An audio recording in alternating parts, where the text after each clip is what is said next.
سرانه در سره ذکیش او دا اختیار برا کړی دی الله پاک کله متابعت د کفار وکي ورسته دغه چې درته معلومه هم سو نو بیا د الله پاک نصرت نسته کومک نسته درځه نو دا تاسو دغه بعض اشتباهات کده چا فضلو کې راګرځي چې اسلامي امارت وجه د سکي د شوز مکاتب نخلاصي شوز ته د مختلط د تعلیم اجازه نور کی پر حجاب بدون پابندي لګولې ده په دوايرو کې ولې شوز ته اجازه نور کی وجه د وزارتو ته شي په آزاد داس مخ نور دي نو تاسو ولې د ملت مصالح ته نه ګوري موږ تاسو مسلمانان یو تر ټول اول مشته مهم د الله تعالی جن دي خیواز موږ دې ته کتلای اسلامي امارت دې ته کتلای چې بس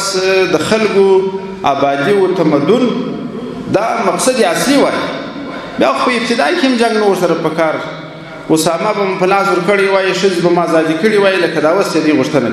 خو تیار جوړ نظام ودادونه په لکاو شهیدانو سره ضرورت د کافرانو خواهشات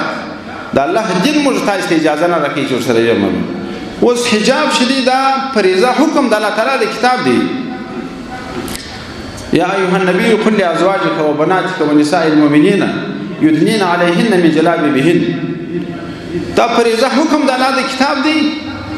اوس پر دې باندې چې کافر درته ودرېږي چې خلکو په ښځو باندې به حجاب نه لازمه نو د دې خبره کمنه الته د الله تعالی کتاب وایي حجاب دلته کافر وایي یا به حجابي نو زه مکلف یم مسلمان یم د اسلامي نظام دعوا مې کړې ده دا مجبوری ده چې خامخا به ښځې په دې مجبوره کوم چې حجاب واچوي که بندیز را باندې لګي که اټم را باندې استعمالي که جنگ ته بیا راځي که هر څه آمادګي لري دا زموږ مجبوري ده چې موږ به د خپل دین احکام نافذوو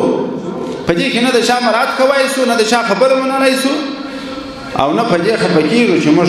ته مشکلات جوړ شي